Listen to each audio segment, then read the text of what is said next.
네, 할렐루야.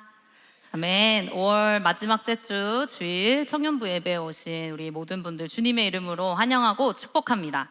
네, 혹시 모니터에 제 소리 조금만 줄여주실 수 있을까요? 네, 감사합니다. 우리 좌우 앞뒤 옆 사람이랑 좀 이렇게 인사를 해볼 건데요. 어떻게 할 거냐면 하나님의 나라가 이미 당신 안에 임했습니다 라고 축복하겠습니다. 시작! 하나님의 나라가 이미 당신 안에 임했습니다. 아멘. 지난 주일에 이제 이승민 목사님께서 하나님 나라가 이미 우리 안에 있다라는 말씀을 선포해 주셨습니다. 우리가 이미 하나님 안에 있고 하나님 나라 가운데 살아가고 있음에도 불구하고 우리가 자꾸 다른 것들로 우리의 삶을 채우려고 한다라는 말씀을 도전의 말씀을 해주셨는데 뒤에서 들으면서 저도 너무너무 찔리더라고요. 네. 아마 대부분의 청년들이 공감을 했을 것 같은데, 그런데 우리가 정말 솔직히 조금 터놓고 한번 얘기를 해보자면 머리로는 우리가 이해를 합니다. 그치, 하나님의 나라가 이미 우리 가운데 임했지 라고 하지만 사실은 그게 우리의 현실에서 와닿지는 좀 않는 것 같아요. 그쵸? 이승민 목사님을 절대 저격하는 것이 아닙니다. 저의 현실, 우리 청년들이 곰곰이 생각해 봤을 때 그렇게 충분히 느낄 수 있을 것 같더라고요. 왜냐하면 우리가 지금 마주하고 있는 삶의 그 자리, 현장마다 여전히 깨어짐이 있어요. 아픔이 있어요. 죽음이 있어요. 그리고 범죄가 가득하고 전쟁이 끊이지 않고 기근, 수많은 것들이 가득한데 어떻게 하나님의 나라가 이미 우리 가운데에 임했을까라는 질문이 저 안에는 들더라고요. 만약에 하나님 나라가 정말 임했다면 이런 죄의 문제들은 싹 씻겨지고 나가고 우리 모두가 평화롭게 살아야 하지 않을까요? 예전에 제가 설교 때도 잠깐 나눴지만 제가 남동생이 한 명 있는데 동생이 자폐 스펙트럼이 좀 있어요. 동생이 아스퍼거 증후군을 가지고 있는데 이 제 사랑하는 남동생의 가장 큰 특징이 뭐냐면 준법 정신이 투철합니다. 살아있는 인간 내비게이션이라고 저희가 표현할 만큼 정말 법을, 규칙을 막 정확하게 지켜요, 제 동생이. 그래서 저희 가족들끼리는 진짜 너 같은 애들만 세상에 살고 있으면 법 필요 없겠다라고 말할 정도로 제 동생이 정말 그렇게 준법 정신이 투철한데 고등학생 때쯤에 동생이 좀 한창 우울감이 좀 있을 때가 있었는데 그때 저한테 막 울면서 이렇게 말한 적이 있어요. 누나, 하나님이 선하고 공의로우시다면서 왜 우리가 사는 이 세상은 이 모양 이 꼬라지야? 그러니까 동생은 진짜 너무 착하거든요. 너무 선하고 막 범죄 1도 눈곱만큼도 저질러 본 적이 없을 것 같은 그런 애가 막 울면서 막 이 땅에는 막 악이 너무 많고 범죄가 너무 많아 하면서 그걸 진짜 고통스러워 하면서 우는 거예요. 그러니까 제가 뭐라고 말을 해주겠습니까? 그냥 토닥여 주면서 그냥 함께 아파하면서 좀 기도해 줬었던 그런 기억이 납니다. 맞습니다. 우리는 하나님의 나라가 이미 임했다라고 고백하지만 우리의 삶과 이 사회를 바라볼 때 사실 쉽게 실망합니다. 이게 진짜 하나님 나라인가라는 질문과 탕식이 아주 자연스럽게 나와요. 그러면 이 질문에 대한 우리 성경적인 대답이 바로 오늘 설교의 제목입니다. 우리 다 같이 설교 제목 한번 읽어볼까요? 시작! 하나님의 나라 이미와 아직. 이 말이 지금 무엇을 의미합니까? 하나님의 나라가 이미 우리 가운데 임한 것은 맞아요. 그건 사실이에요. 그러나 아직 완성되지는 않았다라는 것입니다. 우리는 지금 이미와 아직 사이에 이 종말론적인 긴장 관계 속에 우리가 지금 살아가고 있다라는 거예요. 어떤 이들은 신앙을 이야기할 때 죽어서 가는 천국이 우리의 소망이다라고 말하기도 합니다. 근데 그것은 사실 반은 맞고 반은 틀린 말이에요. 하나님께서는 이미 예수 그리스도를 통해서 이 땅 가운데 하나님의 나라를 시작하셨고 우리는 지금 그 하나님의 나라를 부분적으로 누리면서 이 땅 가운데 살아가고 있기 때문입니다. 그래서 죽어서만 가는 천국, 죽어서만 가는 하나님의 나라가 우리의 소망이 아니라 이미 임한 하나님의 나라가 우리의 소망과 기쁨이 되는 거예요. 그런데 동시에 그 나라가 아직 완전히 이 땅에 도래한 것은 아니다라는 겁니다.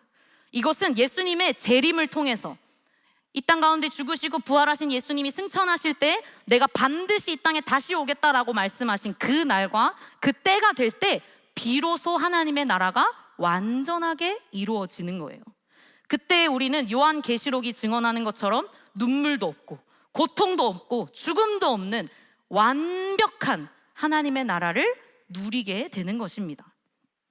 그래서 저는 오늘 저희가 방금 읽었던 이 마가복음의 겨자씨 비유가 바로 이 이미와 아직 사이를 이 긴장관계 속에서 살아가는 우리를 가장 잘 보여주는 말씀이라고 생각했습니다.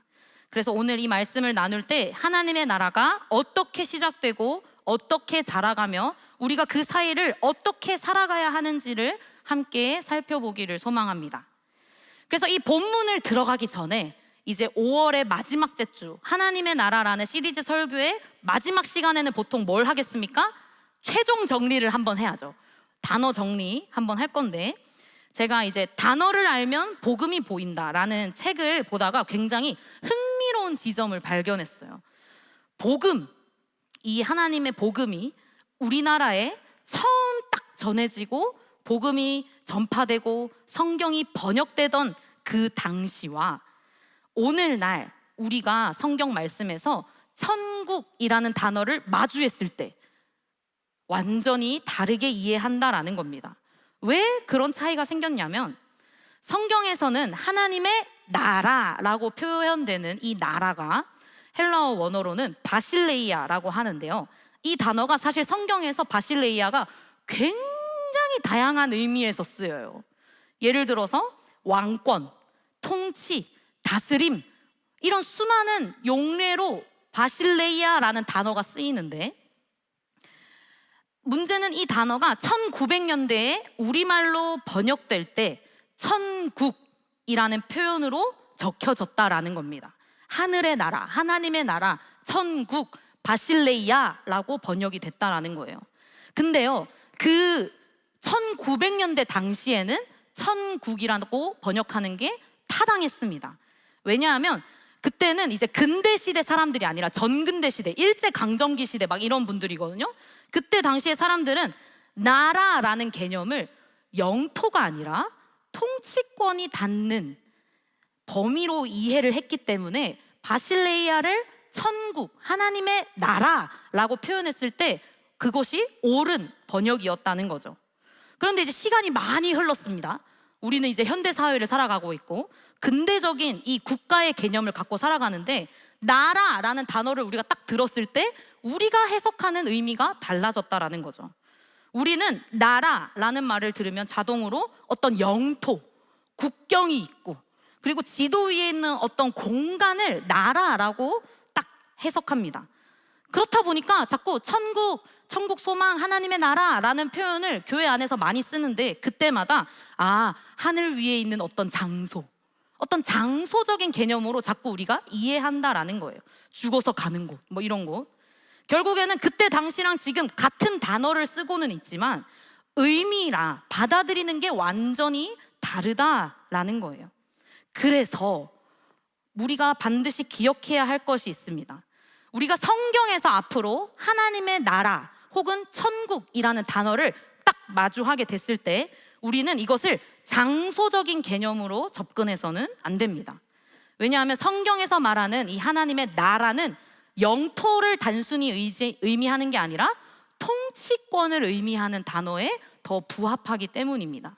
다시 말해서 이곳이 어디냐의 문제가 아니라 누가 다스리냐, 그 나라는, 이게 중요하다는 거예요.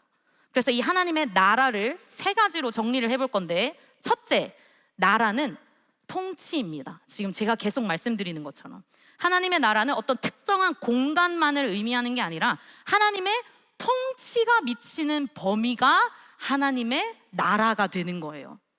마태복음 3장 2절에서 회개하라, 천국이 가까이 왔느니라 라고 선포하는 이 말씀도 어떤 장소가 이렇게 온다 이런 느낌이 아니라 하나님의 통치가 지금 가까이 왔으니 회개하라 라고 선포한다는 겁니다. 이 지점에서 우리가 5월 시리즈 설교 초반에 나누었던 말씀을 떠올려야 하는데, 우리 차선우 목사님께서 하나님 나라의 핵심은 누구를 왕으로 모시느냐이고, 그 왕 대신 하나님께 우리 믿는 자들이 함께 연합하고 반응할 때 하나님의 나라가 임한다라는 말씀을 차선호 목사님께서 설교를 해주셨습니다. 이게 통치의 개념인 거예요. 하나님을 왕으로 인정하고 그분의 다스림에 반응하는 그 자리가 하나님의 나라입니다.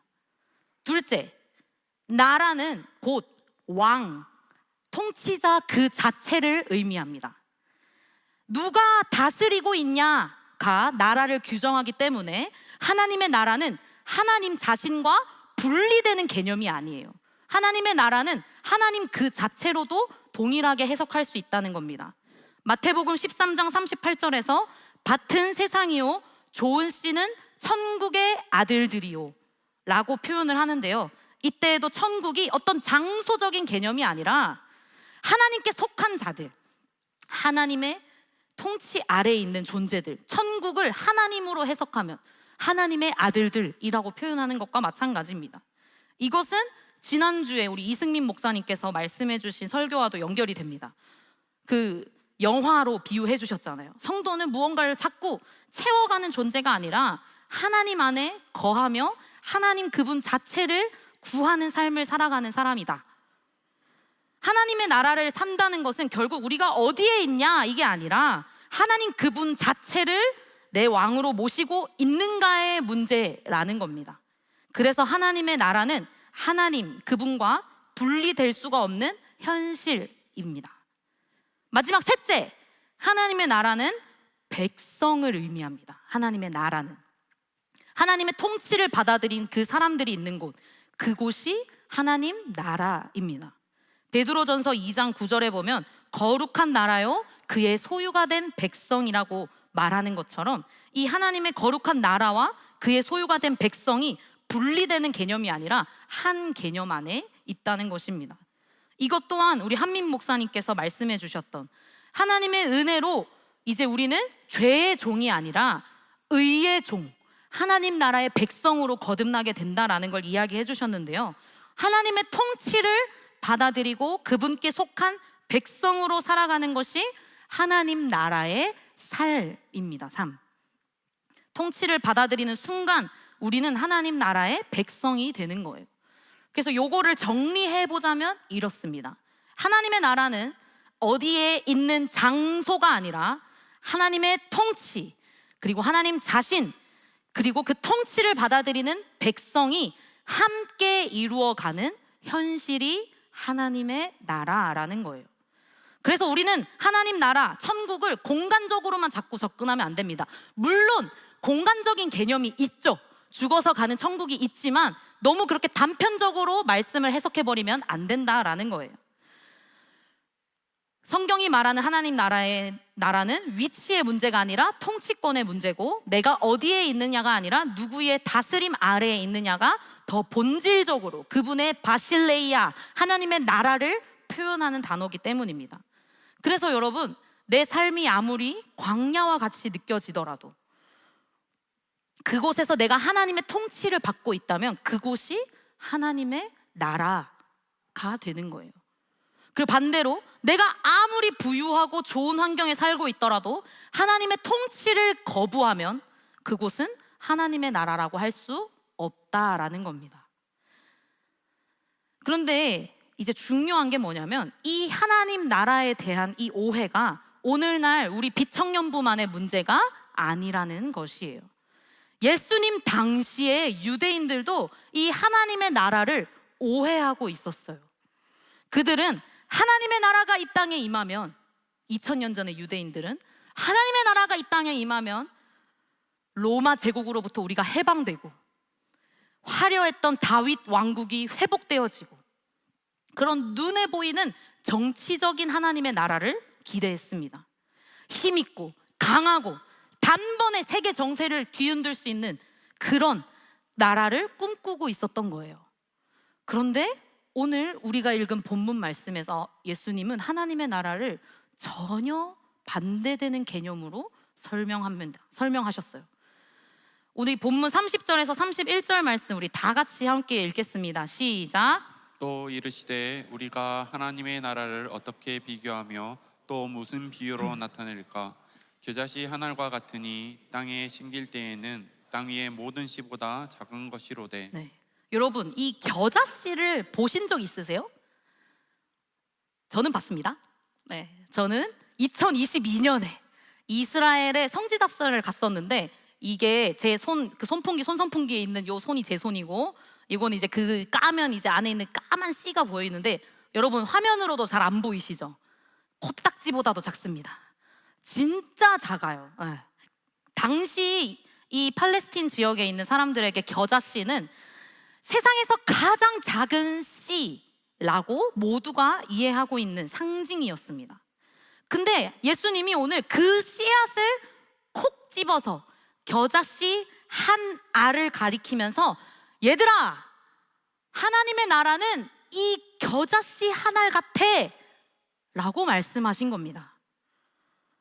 여러분, 이걸 들었을 때 사람들의 마음이 이해가 되세요? 이게 무슨 소리야?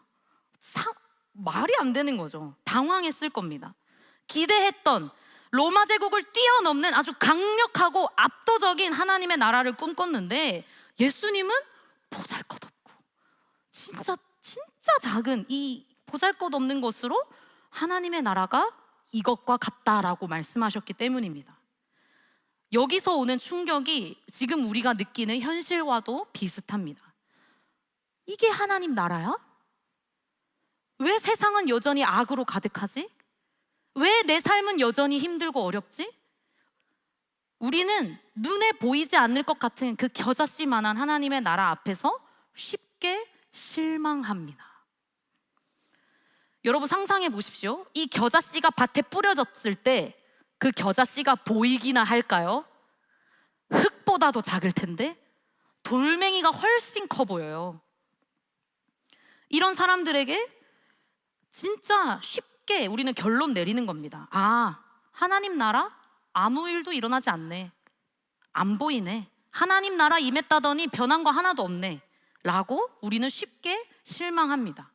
그런데 여러분, 하나님의 나라는 크기가 중요한 게 아니라 시작됐다는 게 중요한 거예요. 겨자씨는 너무 작습니다. 보이지도 않을 정도로 작습니다. 그러나 중요한 것은 그 겨자씨가 심겨졌다라는 사실이 중요합니다. 하나님의 나라가 이미 시작되었다라는 거예요.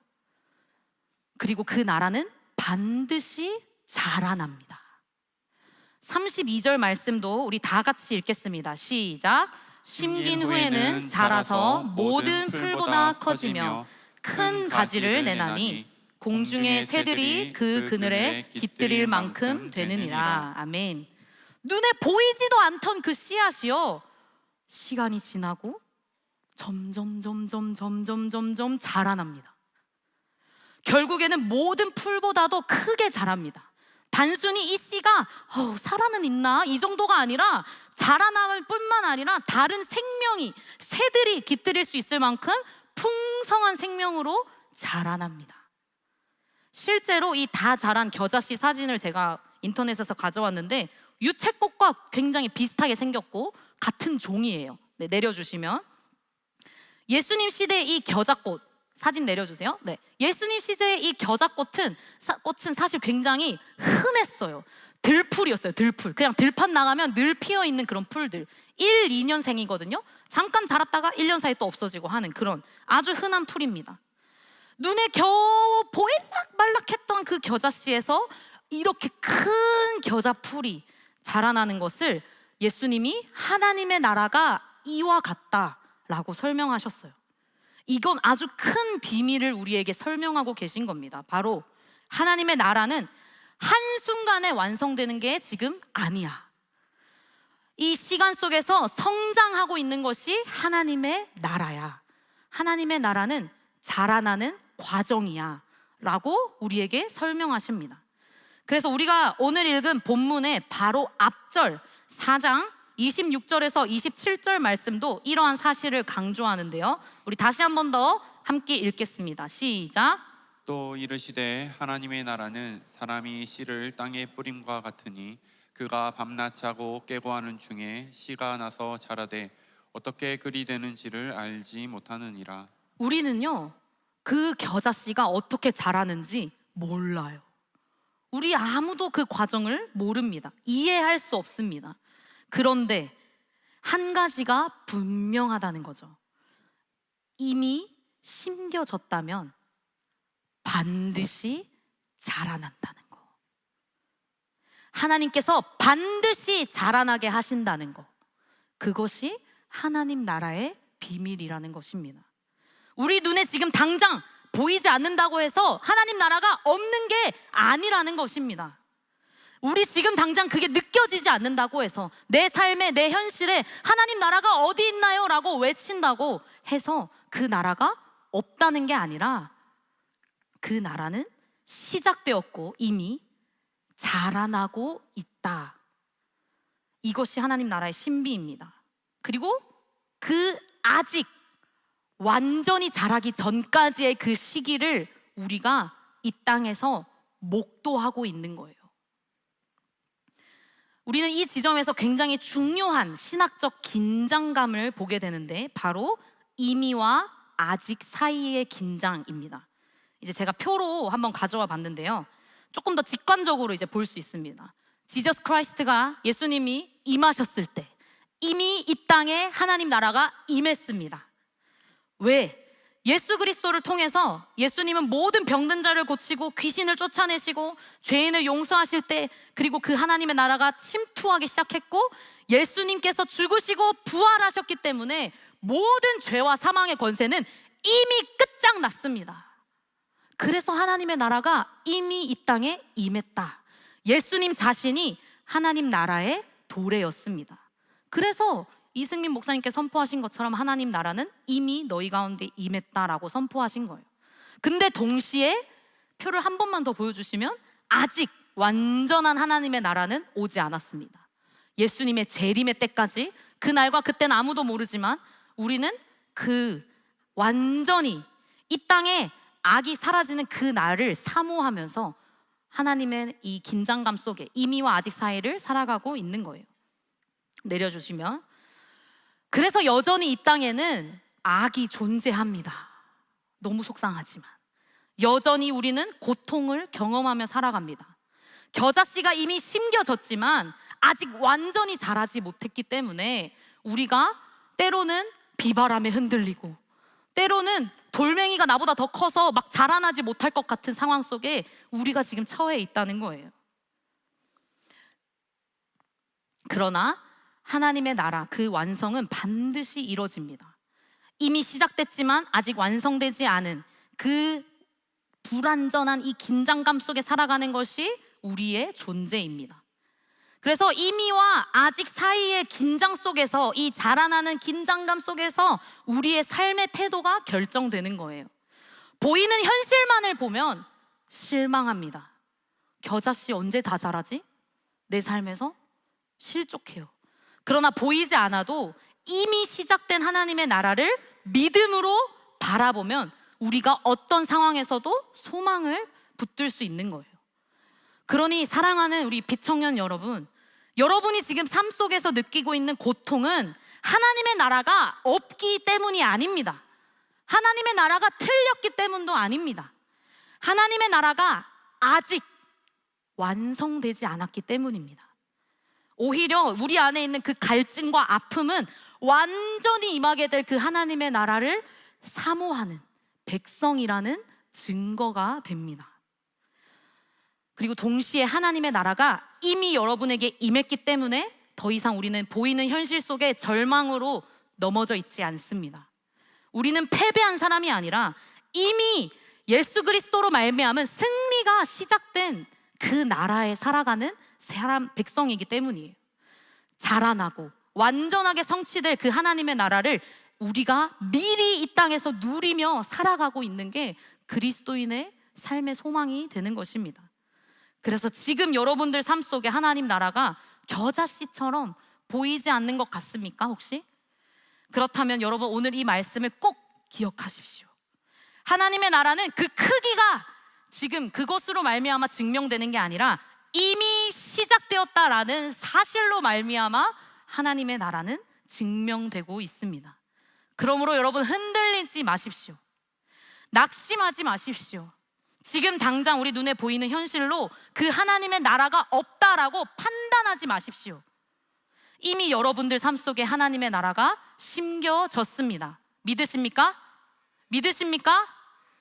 예수 그리스도를 믿는 순간 하나님의 통치는 여러분들 안에 이미 시작되었습니다. 믿으십니까? 아멘. 하나님께서 반드시 자라나게 하실 줄 믿습니다. 그리고 이 이미와 아직 사이의 그 긴장 관계는 사실 우리한테 낯선 개념이 아니에요. 우리 삶 속에도 이와 비슷한 이 경험을 종종 하게 됩니다.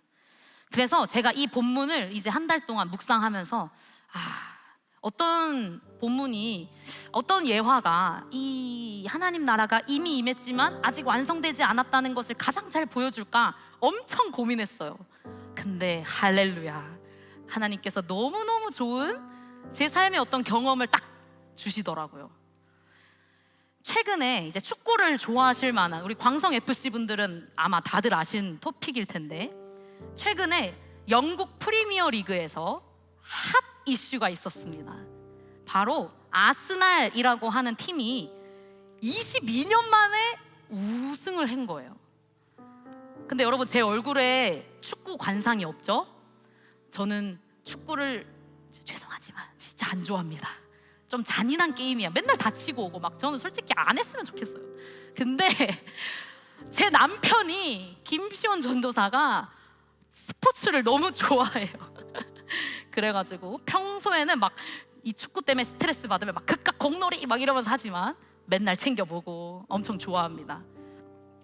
남편이 이제 고등학교 1학년 때 아스날이라는 팀이 엄청난 신화를 쓰면서, 막 무패 신화를 쓰면서 프리미어 리그를 우승을 한번 한 거예요. 그때 남편이 아스날 입덕을 한 거죠. 근데 22년 동안 단 한 번도 그 뒤로 우승을 못한 겁니다. 특히나 최근에 한 3년인가 정도는 그 끝에서 항상 미끄러져가지고 준우승만 맨날 했대요. 그러니까 이제 막 남편이, 우리 팀은 맨날 패배자 DNA가 있어가지고 끝발이 안 좋아 막 이러면서 굉장히 낙심하고 막 그랬는데, 최근에 5월 11일 주일 저녁에서 월요일로 넘어가는 그 새벽에 남편이 아주 비장한 표정으로 거실에 앉더니 아스날 티셔츠를 입고 내려주세요. 네, 허락 받았습니다. 사진 써도 된다고 하더라고요. 네. 비장한 표정을 짓고 응원을 하기 시작했습니다. 이 웨스트햄이라는 팀과의 경기였는데, 이제 이 경기를 이기면 아스날이 프리미어 리그에서 우승할 수 있는 확률이 90% 이상이 되는 너무 중요한 경기였어요. 그래가지고 막 남편이 막 옷 꺼내 입어가지고 막 이러면서 이제 응원을 했는데, 엄청 치열했는데 이제 결과적으로는 1대0으로 이겼습니다. 제가 막 내가 승리 요정이라니까 막 이러면서 이제 막 이렇게 얘기를 했는데, 남편이 왜 이렇게 우승하기 힘들어 하더니 기쁨도 잠시, 다시 걱정하는 거예요.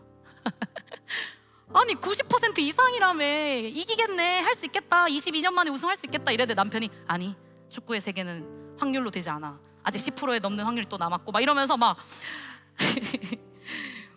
남편은 이 끝까지 아직도 우승할 수 있을지 확신할 수 없다라고 했어요. 근데 그러다가 며칠 뒤에 5월 20일에 2위 팀으로 달려오던 맨시티가 무승부를 기록하게 된 겁니다. 그래가지고요, 상황이 완전 달라졌어요. 내려주세요. 상황이, 저도 축구 룰을 잘 몰랐는데 그 승률로 이걸 정하더라고요. 그러니까 2위로 쫓아오던 맨시티가 이날 무승부를 하면 아스날이 그냥 무조건 우승인 거예요. 그날 확정이 된 겁니다. 난리가 났죠. 너무 좋아하고 막 밤새 찾아보고 막 너무 좋아하셨어요. 네.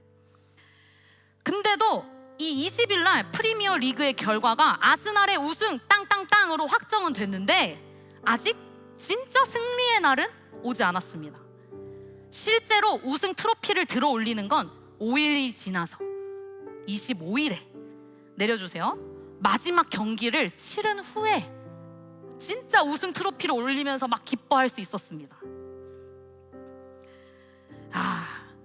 이 장면이 오늘 제가 여러분들께 말씀드린 이미와 아직 사이입니다. 20일에 아스날의 우승은 이미 확정됐다니까요. 25일에 남은 그 경기를 져도 이기는 거예요. 확정이 됐어요. 근데 아직 완전한 진짜 승리의 날은 오지 않은 약 5일 정도의 이미와 아직 사이를 이 팀이 살아간 겁니다. 그러면 여러분 상상해 보세요. 아스날 팬들이나 아스날 선수들이 마지막 5월 25일 남은 그 경기를 막 이전처럼 막 걱정되고 막 두려워 떨면서 막 그랬을까요? 아니겠죠. 그 날이 빨리 왔으면 좋겠다. 빨리 우리가 그 22년 만에 우승 트로피 들어올리는 그날 빨리 왔으면 좋겠다. 너무 기대하고 설레어 하면서 이미와 아직 사이를 살아간 겁니다. 그리고 영광스러운 그 트로피를 들어올리는 순간에 22년 동안의 모든 서름과 슬픔과 아픔과 징크스와 모든 것들 다 깨지고 정말 기쁘고 행복한 그런 축제 같은 영광만이 남은 거예요. 그래서 우리 사랑하는 우리 비청년 여러분, 그리고 오늘 예배에 함께 하시는 우리 성도님들, 이미 임했지만 아직 완성되지 않은 그 하나님의 나라를 살아가는 우리 모습이 바로 이와 같아야 한다는 겁니다.